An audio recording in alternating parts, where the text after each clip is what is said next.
This is Your Anxiety Toolkit, episode number 86.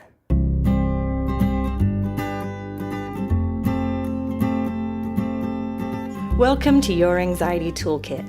I'm your host, Kimberly Quinlan. This podcast is fueled by three main goals. The first goal is to provide you with some extra tools to help you manage your anxiety. Second goal, to inspire you. Anxiety doesn't get to decide how you live your life. And number three, and I leave the best for last, is to provide you with one big, fat virtual hug. Because experiencing anxiety ain't easy. If that sounds good to you, let's go.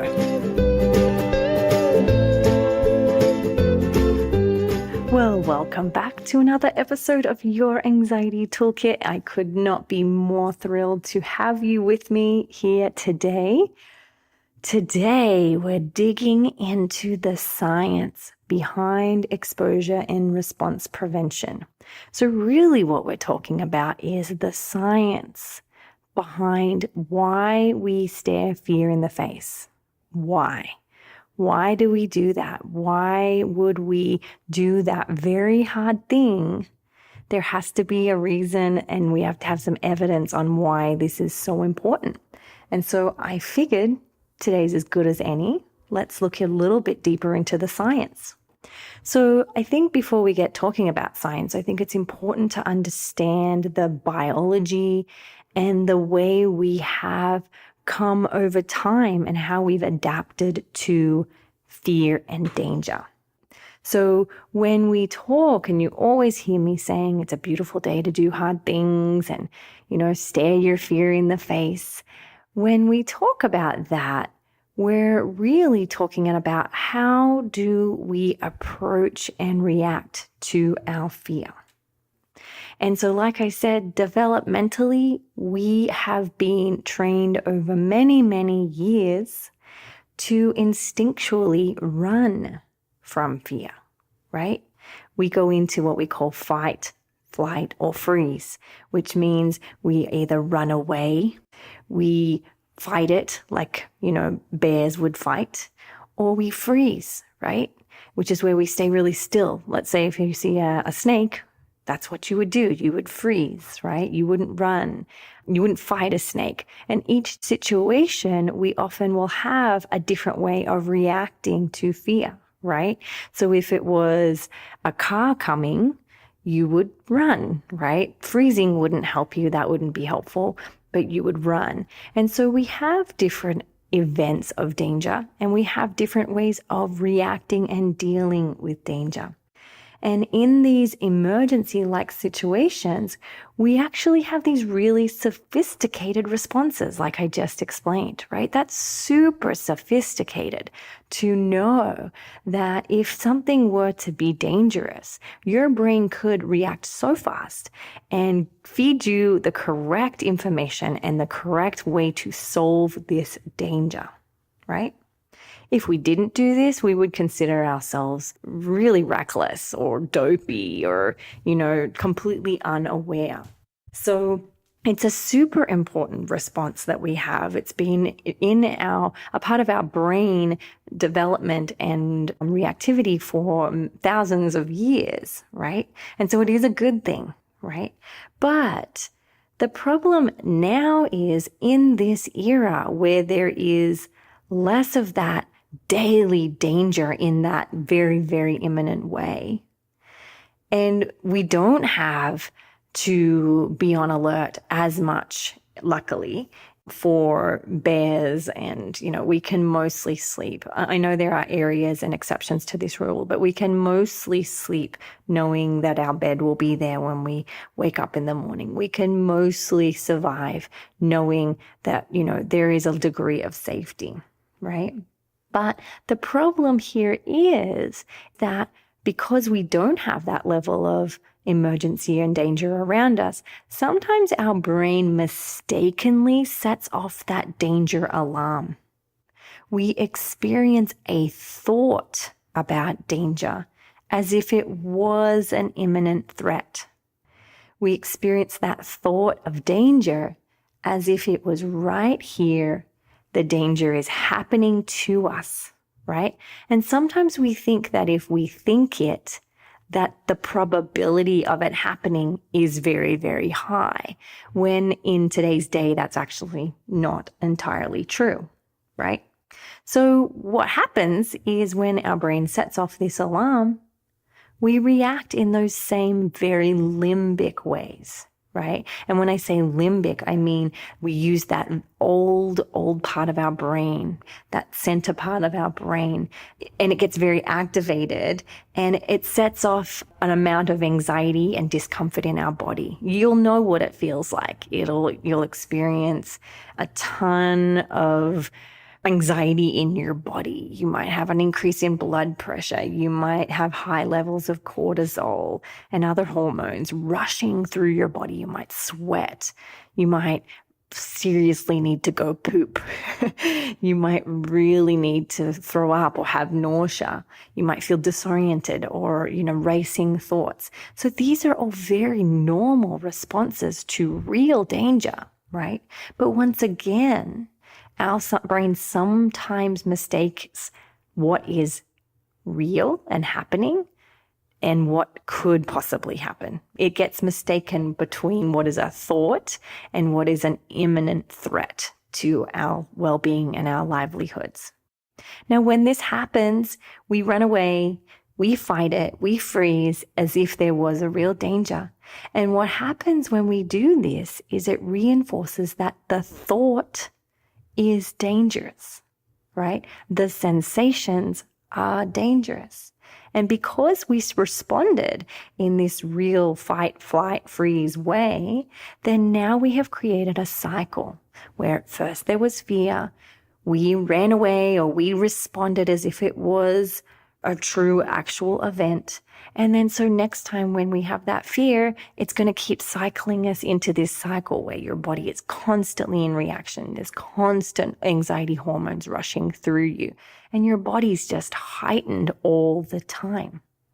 So you guys know this. We talk about it all the time, which is we want to learn how to look into fear, stare that fear down.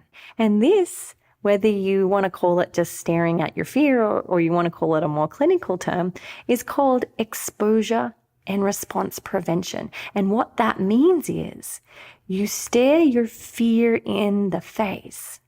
But that's not it. That's not all it is.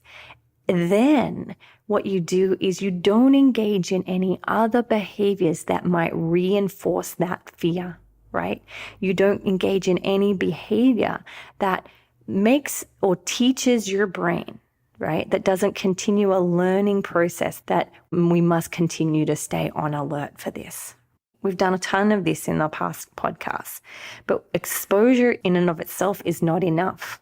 We must also have that response prevention. That's a really key part of the work, right? So I'm going to pause right there because I'm going to now introduce the I did a hard thing segment of the podcast because I think it's the perfect segue here. So Summer, who is in the CBT School for Campus Facebook group, posted, "I get bad rumination about my husband. Since I started doing ERP, exposure and response prevention, instead of indulging the thoughts by asking him constant ridiculous questions until I'm overtaken with fear and anxiety, I have gotten myself through the thoughts much more quickly lately and without causing him any pain as well.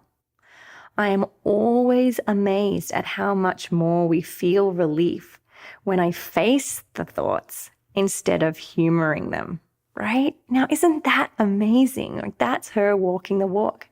She's staring her fear in the face and she's not engaging in any behaviors that might be reinforcing that fear is in fact an imminent threat or danger, right? So this is just awesome. So good, Summer. I am so excited for you. You are walking the walk and talking the talk. I love it, right? So this really just reinforces this idea that when we run away from your fear, it's almost as bad, if not 100% worse, than it is actually tolerating the fear, right? I hear these stories all the time that It was actually much better not to engage in anxiety and to live our lives staring fear in the face than it was to run. Now, if you hear yourself saying, but I can't, I won't be able to handle it. It's fine for Summer and everybody else, but I won't be able to handle it. You're not alone. That's pretty much what I hear every client say when we talk about the use of exposure and response prevention. But this is where I'm going to challenge you, because that is an error in your thinking. That is what the science of exposure and response prevention actually proves, right? Is that you are able to handle it, that there are outcomes when you stare your fear in the face that will blow your mind. And it's all science-based, right? You can trust the science here. Now, I know facing your fear is hard, but not nearly as hard as running away from fear your whole life, right? And I know that facing your fear is hard, like I said, but we can do hard things. It is a beautiful day to do hard things. We have a whole merchandise range based on that, and people love them because they're a constant reminder that we can do the hard thing. So let's talk about the research. Now, there have been multiple thousands of research studies that have shown that when it comes to anxiety and specifically OCD or OCD spectrum disorders, we know that there is some abnormal activity or connectivity involving the brain, specifically a part of the brain called the cerebellum. Now, the research finds that by using exposure and response prevention, it actually resulted in an increase in that connectivity in your brain. I know, it's so cool, right? But the connectivity between those cerebellar connections and these other areas of the brain called the striatum and the prefrontal cortices, this actually gets improved when you do ERP. So it's not something that you'll just notice relief in your life when you do this, but you'll actually be knowing that your brain is actually changing, and that is so cool, right? The science geek in me just gets totally excited about this. Now let's talk about that a little bit. There's nothing wrong with your brain if you do have OCD or anxiety, right? I don't want you to feel like there's something terribly wrong with you. But what I do want you to know is we do know that there are differences between the brain of OCD and anxiety compared to those who don't have anxiety, right? But let's talk about it. So we know that by staring your fear in the face and by doing exposure and response prevention, we increase the connectivity of this cerebellum area. And let me tell you a little bit about what the cerebellum does. It has a role in our motor functions, and it has a role in movement coordination and response inhibition. That's a huge piece here, because that is what helps us be able to resist doing those compulsions, right? Those behaviors we do to try and make anxiety go away. And sometimes we do them repetitively and they just spread out and take over our lives, right? Now, the cerebellum is also instrumental in the acquisition of goal-directed behaviors and optimization of motor responses. And so really what this means is by strengthening the connectivity of that part of your brain, it does increase our ability to hold discomfort and resist going into those very repetitive cyclic rituals. Very cool, right? So we know totally it makes total neurophysiological changes in the brain. So what I'm talking about here specifically is what changes it has in our brain. But let me also talk with you about another research study. Stay with me here. I'm not going to do this for too much longer, I promise. But another research study that we have, which is done by Michelle Krask, who is amazing at doing tons of OCD research, her and her team revealed evidence that doing ERP with the goal of reducing fear only doesn't have great outcomes. We know that now. So if you're doing it just to try and get a reduction in fear, you actually have an increased chance of return of those thoughts and obsessions and anxiety. And so the way we know this is back in the day when we used to do ERP, we used to do it in effort to banish anxiety. And, we would check in multiple times, what's your anxiety level? And the goal would be to get it to come down. But what we know now, and we're talking now about the specific successes of exposure and response prevention, is that what we call the inhibitory learning involves facing your fear in as many contexts as you can, with as many durations and frequencies as you can, right? And so what we know with exposures now is it's not just about staring your fear in the face once. It's about doing it in as many situations as you can. Again, this is why we say it's a beautiful day to do hard things, because we want to do it every day, right? And when we do that, what we learn is that when we stare fear in the face purely just to stare it in the face, what we learn is we can handle the anxiety. The more you stare your fear in the face in effort just to know that I can tolerate this, it means that in the future you will fear future events way less, because you'll have a sense of mastery over your anxiety, right? It's not about getting rid of your anxiety. It's about knowing that in almost all situations, I will be able to handle it. That's the learning, right? And that's where the beauty is here, because so often I, again, hear people say, but I can't. Not me. They can do it. But I'm not strong enough, or I'm not brave enough, or I'm not courageous enough, or my body will explode. And if you feel that way, you're not alone. But I want to really share with you that there is science to prove that even staring fear in the face can help you with that thought that you can't.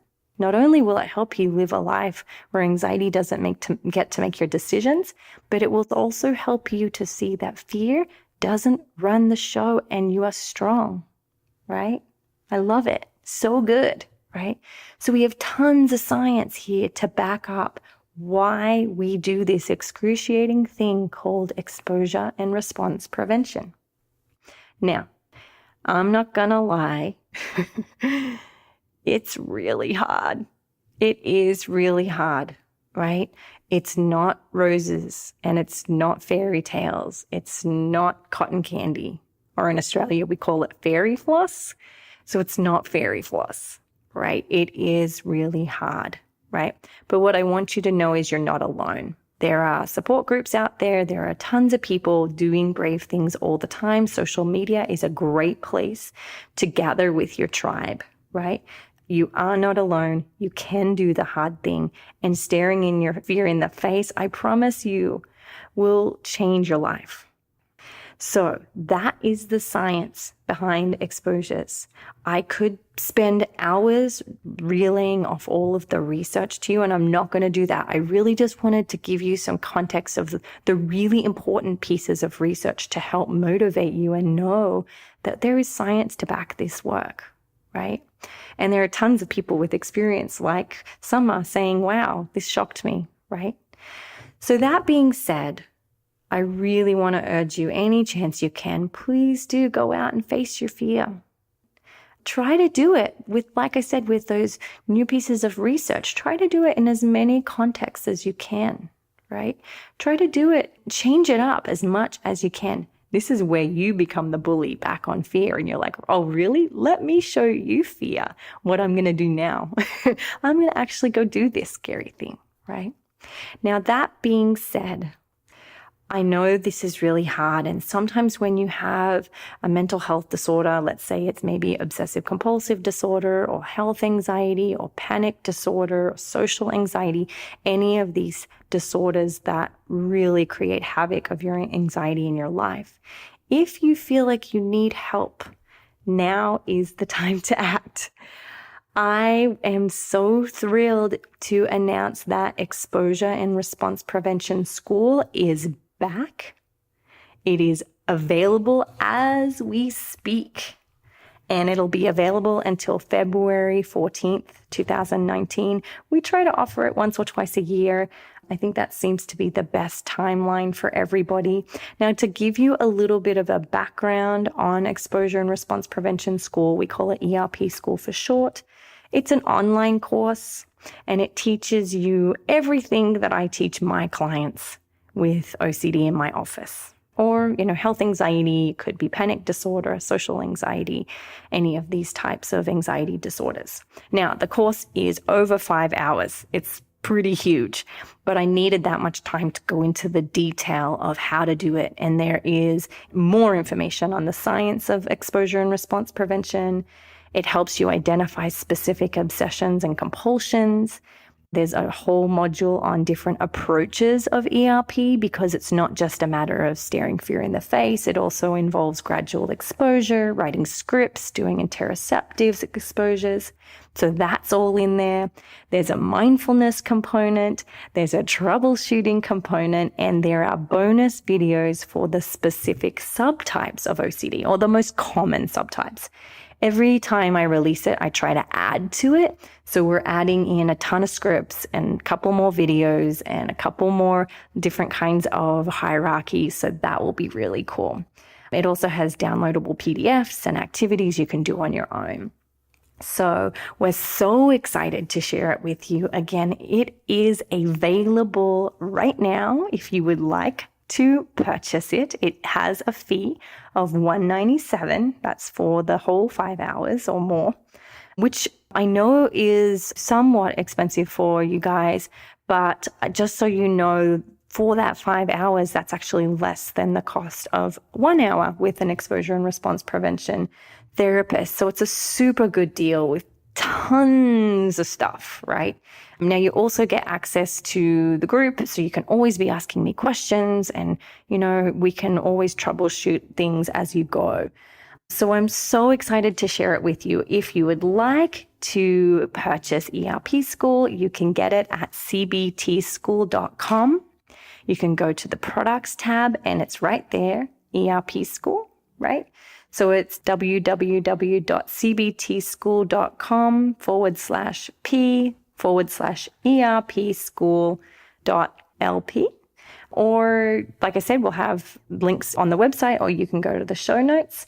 And I would just love to be a part of your ERP journey. I really, really would. Mainly because it's cool and it works. And it's just the way that we have to move if you're having severe and experience severe anxiety. So that's the science. Let your science geek flag fly, as I am right now, just at the fact that how lucky and how grateful I am that this is here and available. There are multiple, struggles people have where they don't have a really great treatment plan for these disorders. And I'm so grateful that we have all of those incredible researchers who did all of this incredible work to really fine-tune what does work and what doesn't, and how it works and why it works, because it gives me a lot of confidence in the work that I do. Okay, so that is the science behind exposure and response prevention. Please do go ahead and step into ERP School, the online course, if you do feel like you need some help. I will be available on social media for the next 2 weeks talking about it as much as I can, because my goal is to make exposure and response prevention something that you can have access to no matter where you live. There are so many areas that people don't have access to an exposure and response prevention therapist. So I am so committed to this task and this work, and I cannot wait to share it with you. Okay? So have a wonderful day, and I cannot wait to hear back from you how you're doing with all this. Please do share it in the Facebook group. And you can always come on to the lives that we do on the 2nd and 4th Monday of every month on Instagram and Facebook at 12 p.m. Pacific Standard Time. And let me know how you're doing and what scary things you're doing. Please note that this podcast or any other resources from cbtschool.com should not replace professional mental health care. If you feel you would benefit, please reach out to a provider in your area. Have a wonderful day, and thank you for supporting cbtschool.com.